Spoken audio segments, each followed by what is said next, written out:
bit. Although, however, on the other side of things, in the greater real estate market, the government's shaking things up a bit with their proposals. We haven't talked to you about that yet. What's your view on this new malarkey coming from the government about how they're going to make housing a bit easier for Portuguese people? They're not. Okay, should we move on? They're not. It's simple. I mean, a lot of ink's still going to be written. You have a lot Yeah. of, you got to remember something. The government here is, until any law is passed, it has to go through the Assembly of the Republic, Assemblea. Yeah. Okay, and the president of the republic has to sign that law. Remember Yes. that. So there's no matter what politician, it has to get approved. And as of the weekend, even our president of the republic, which he's a law professor, okay, and he's very big on the Constitution, Yeah. and he himself said that some of the propositions that they've made are unconstitutional. Yes, it is. So you'll see some changes that'll be happening, but you got to remember something. When people bought property here a few years ago, using, for example, the Golden Visa, with the intention having the AL license, okay, and they were allowed to buy property under those premises from the government. It was allowed. Now it's not. That's a big legal. Some lawsuits were already filed against the government, and they lost the government. So it's a big, things. It's not perfect. It's nowhere near perfect. Especially, we have a problem here, and I think everybody wants to pass the buck. Nobody wants to assume the blame, but the blame is very simple: lack of housing. Okay, and it's supply and demand. That's real estate. Prices go up. Why do prices go up? There's a lot of people that want to move to Portugal. I mean, I've been saying it for more than 20 years. That Portugal will become the 51st state of the United States. Call it the mix of the Florida and California. It's a lot of Americans, a lot of Colombians, a lot of Brazilians, a lot of South Africans, a lot of Turks. A lot of people want to move here. Quality of life, cost of living, and so there's not enough homes for everybody, and rents. Okay, and why is it that we have a problem here that even builders, they don't build to rent? Why? It doesn't make sense, because of the laws that they are. Nobody buys anything or builds like you have in many other countries where the builders, they buy properties or they build to rent. It doesn't happen here.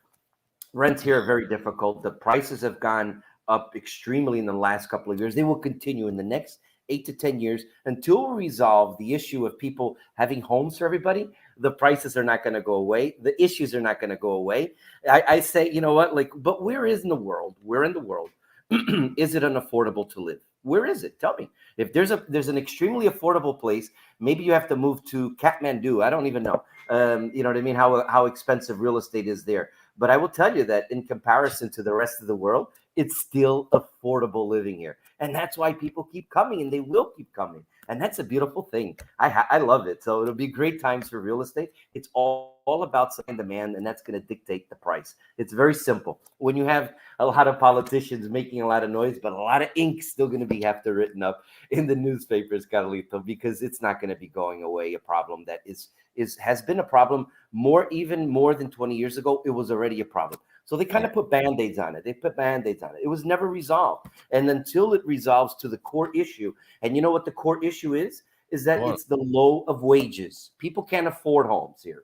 That's the key issue. That's the underlying, when the wages are a comparison to what people can afford, then you're going to have some changes. Right now, in terms of inflation, in terms of home values, what they've gone up, the salaries have not gone up in line with those raises, right? So there's a problem, and that's always been the problem here for Portugal is the low wages. You could see that anywhere, and anybody will tell you. Anybody in real estate that knows real estate will tell you the same thing. That is the issue here: supply and demand, low wages. People can't afford homes.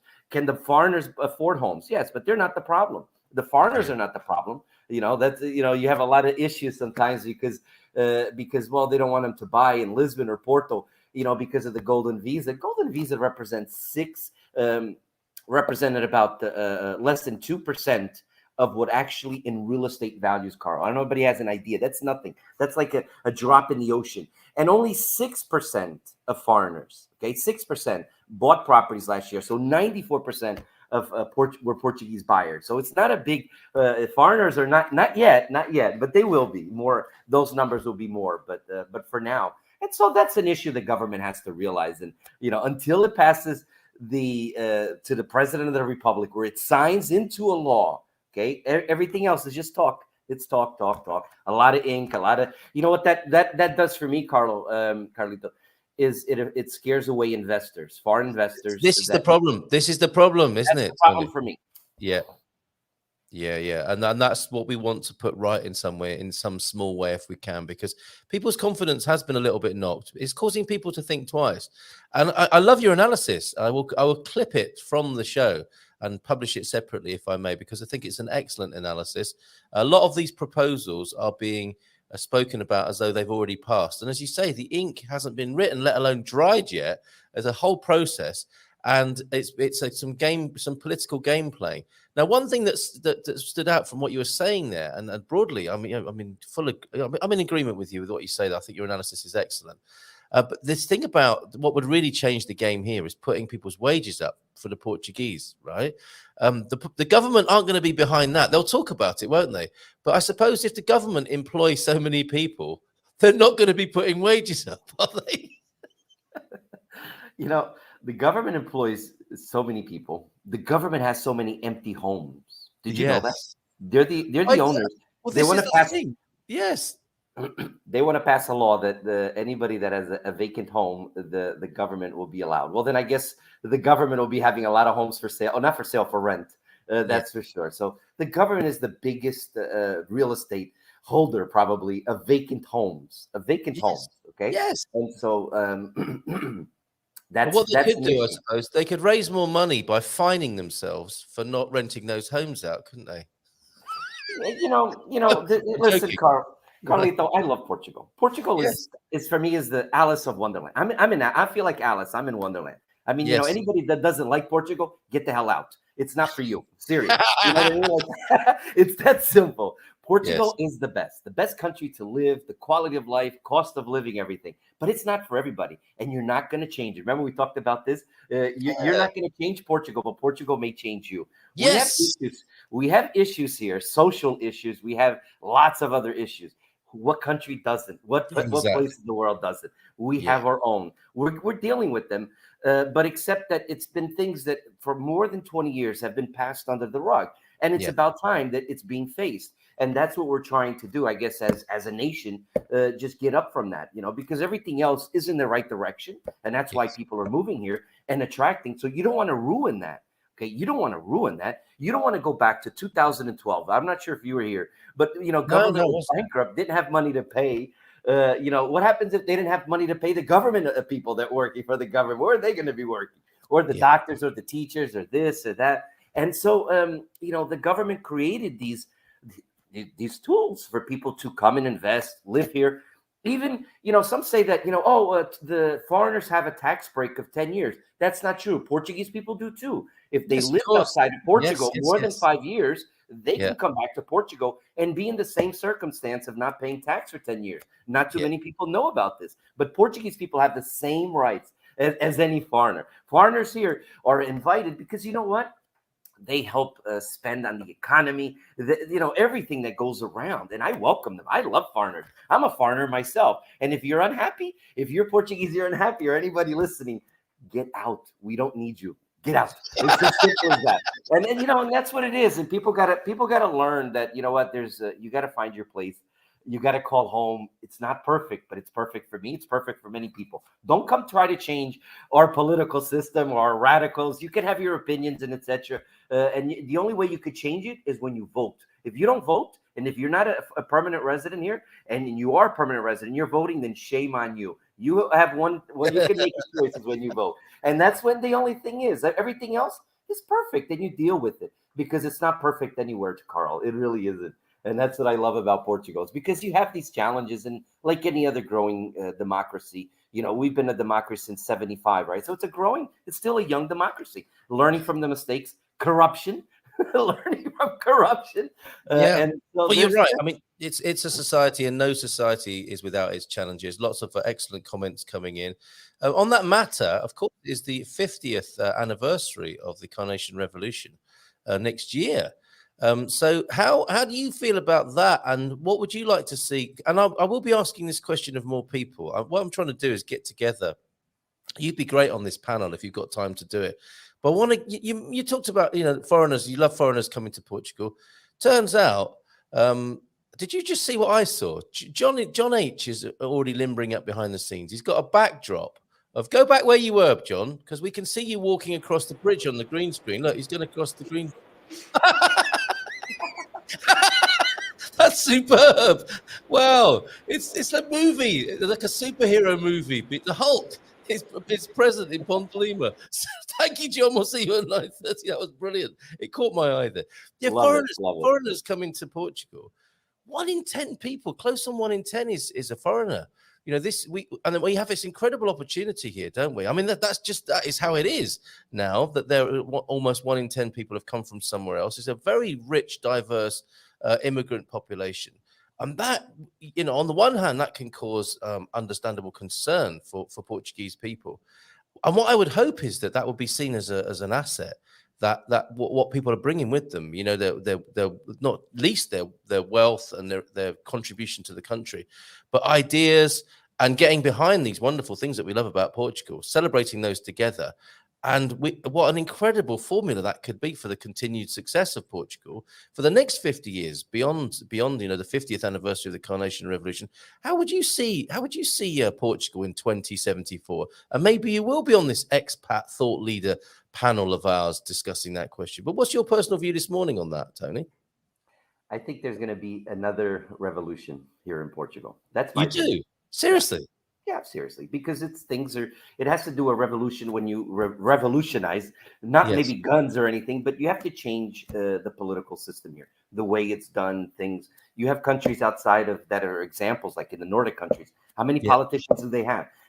What they get paid? It's none of them want it. You know what I mean? They don't even get paid a lot. Here, they have a lot of rewards for being a politician, and there's a lot of Tashinhos, you know what I mean? Like, the little cousin or they're put in this place and this place. Look at the stuff that's going on with TAP. You know what I mean? Like an airline that's costing the taxpayer billions of euros, billions. Okay, bailouts of banks, billions to the taxpayer. All that money, if it wasn't used for those things, we would be in a much better place. Yes. So there has to be revolutionized the way the system, the banking system here, the political system here, and that will be the new revolution in Portugal. That's just my opinion, because things have got to change. Like at the time they had to change, and they did it peacefully. We're going to do it peacefully. Portugal is a peaceful country. You're not I'm with you. Wow. We're not going to see us in wars or guns or rolling down and and killing the prime minister or executing the king. That was centuries ago. That's the old days. We're beyond that now, aren't we? Hopefully. Yeah, we are, and but people are resilient. The Portuguese people, that's what it is. They're resilient, but they're resilient up to a certain point, you know. But at the same time, when people's attitudes and mentalities, and this is a thing. I mean, when you talk about immigration, I think immigration is great. You know why? Because the immigrants that are coming in are doing the jobs that the Portuguese people don't want to do. They don't want to work in hotels. They don't want to work in factories. Portugal has, over the last 20 years, and this is a society in general, we've created a society that people are working. Everybody's a social influence. Everybody, you know what I mean? Like nobody wants to get the job done. Everybody wants to be a star on internet or something. And I think what happens is you need the people that are going to do manual labor, work at the hotels. We need, how many times you go into a restaurant or hotel and their lack of staff, right? So you see somebody working from Brazil or from the Ukraine or from Bangladesh or from India, etc. You don't see Portuguese people working. That's what's happening. Yes, because, it is.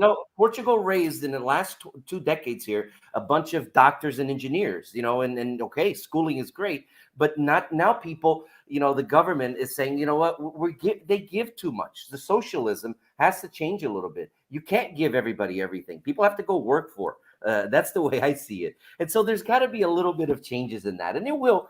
Because you know what? They do, Tony, don't they? I mean, you like, it's a great example you give there, actually. One of my early recollections was being in a family restaurant in Nazaré.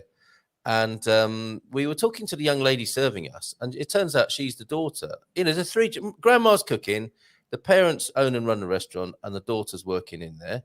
but only for a little while, because she's a law student, being well educated in the way that people want in this country. But what does she do when she becomes trained as a legal graduate? She leaves the country, and there's a problem with that, isn't there? There's a problem with that. It's great to train people and educate people, but if they leave because there's no opportunity for them in their own country, that's a little bit of a shot in the foot, isn't it?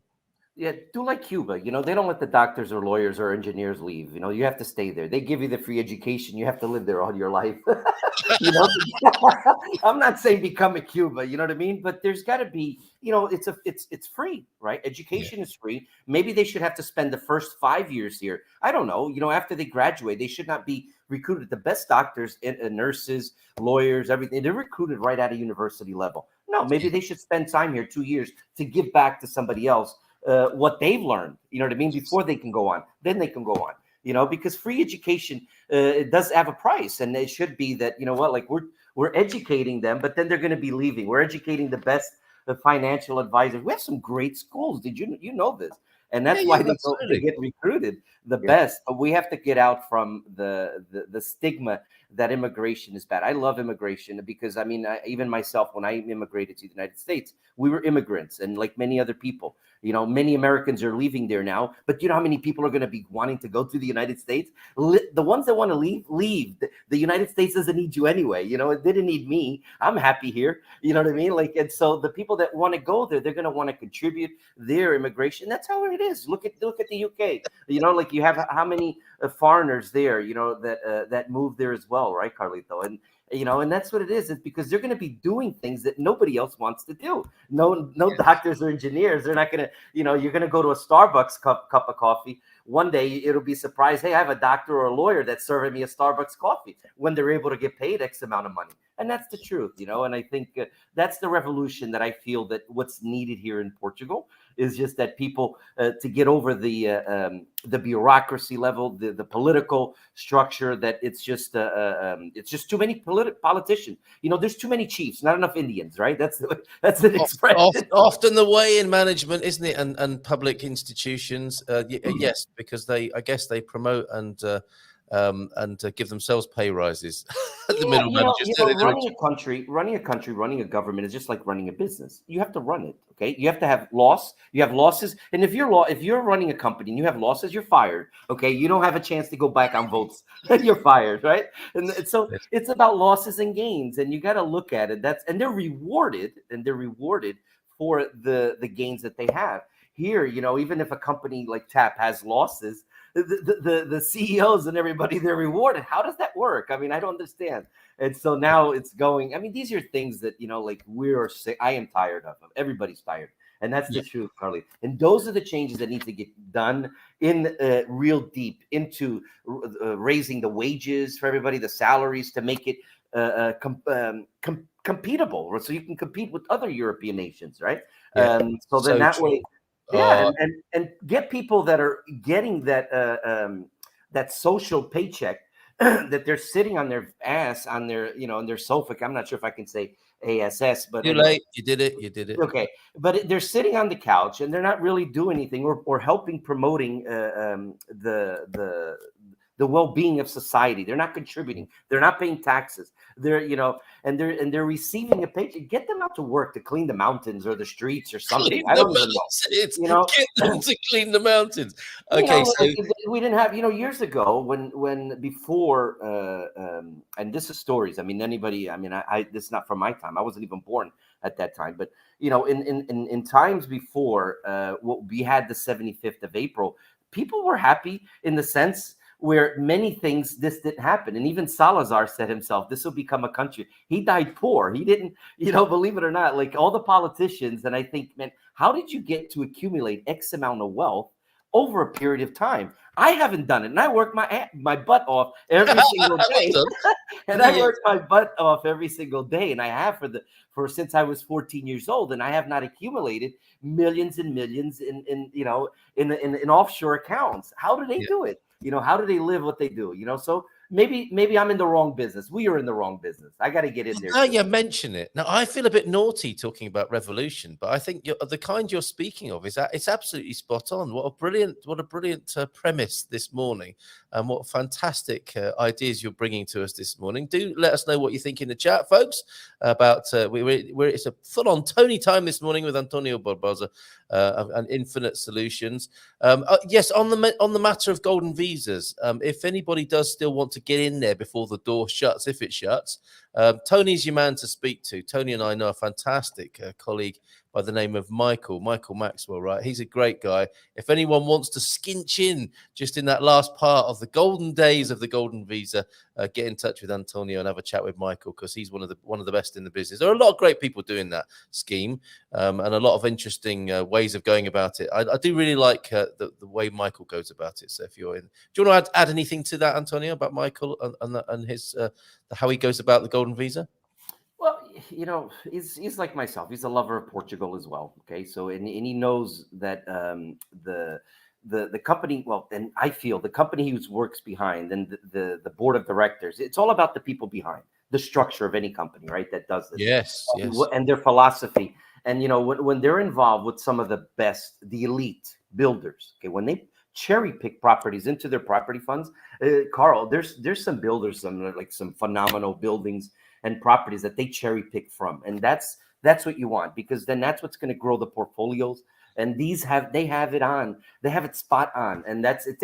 For me, it took me a while to get trust for someone like them, and that's what it's about.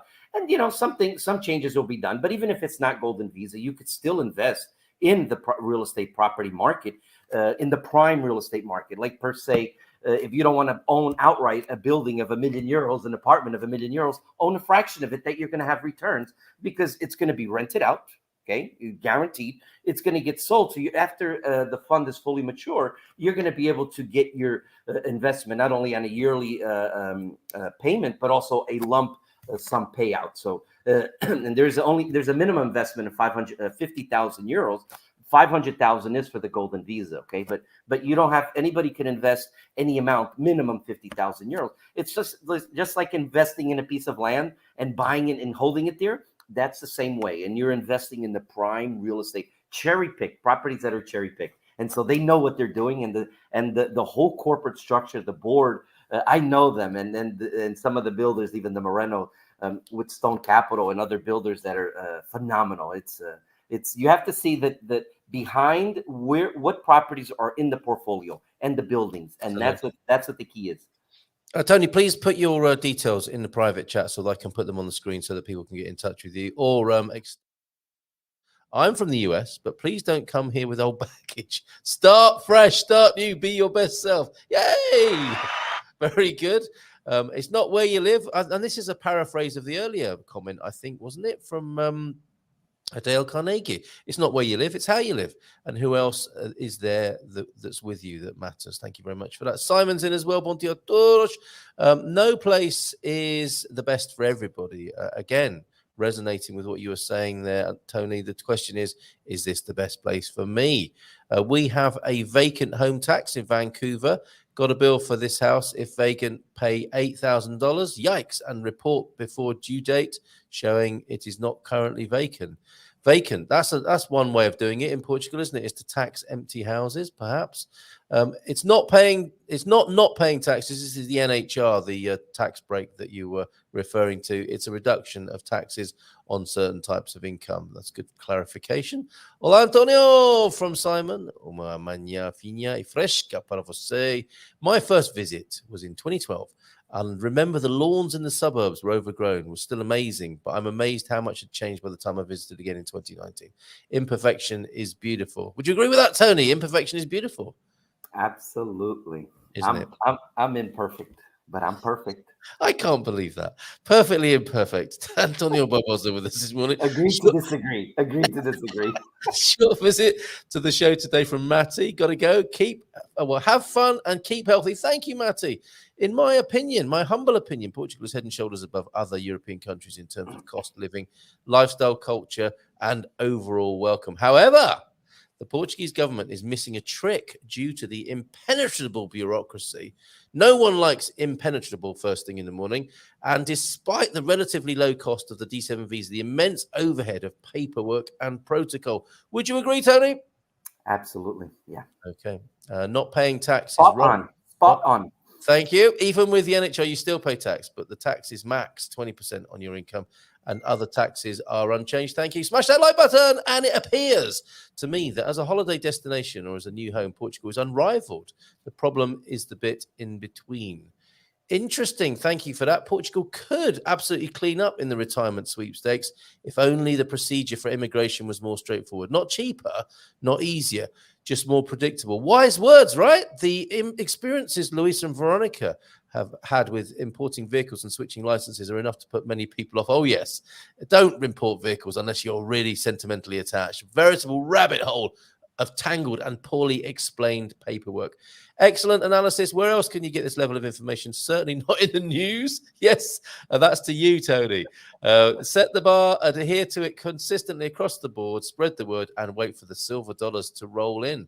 I often think of becoming a barista in Porto, learning the language and meeting new people every day. Don't want to have a glamorous career, but promote the country and immerse myself in the culture. There you go. I'd love for Portugal to emulate the competent government public service mentality of Norway. Would that be the right hybrid? Would you agree, Tony?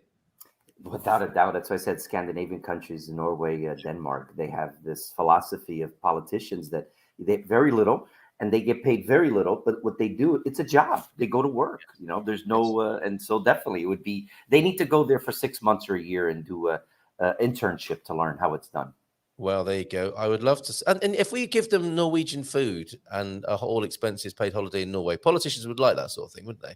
I think I'd love to see the actual statistics of Portuguese people not working by choice, sitting on their couches and living off the government larder. It's a divisive argument. Look on the there's a nobody even cares about this. Everybody likes to talk.